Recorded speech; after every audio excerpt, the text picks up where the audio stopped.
আমারও একটি বক্তব্য সেখানে আমি উল্লেখ করেছিলাম যে কোনো ব্যক্তির অন্ধকার জীবনের অন্ধকার অধ্যায় সম্পর্কে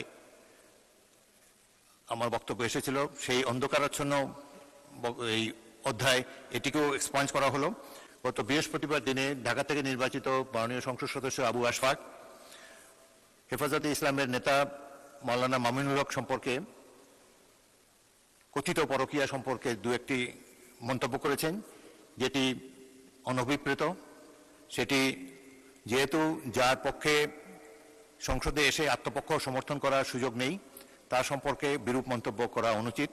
সেই জন্য আবু আশফাক সাহেবের মন্তব্য আমি এক্সপাঞ্জ করেছি। সাথে সাথে আমারও একটি বক্তব্য সেখানে আমি উল্লেখ করেছিলাম যে কোনো ব্যক্তির অন্ধকার জীবনের অন্ধকার অধ্যায় সম্পর্কে আমার বক্তব্য এসেছিল। সেই অন্ধকারাচ্ছন্ন এই অধ্যায় এটিকেও এক্সপাঞ্জ করা হলো। এবং ভবিষ্যতে আপনারা সবাই কেয়ারফুল থাকবেন বাজেট বক্তৃতা বা অন্যান্য বক্তৃতায় যার পক্ষে এখানে এসে নিজকে ডিফেন্ড করা সম্ভব নয়, তার উদ্দেশ্যে কোনো বিরূপ মন্তব্য আপনারা করবেন না, এটাই আশা করি।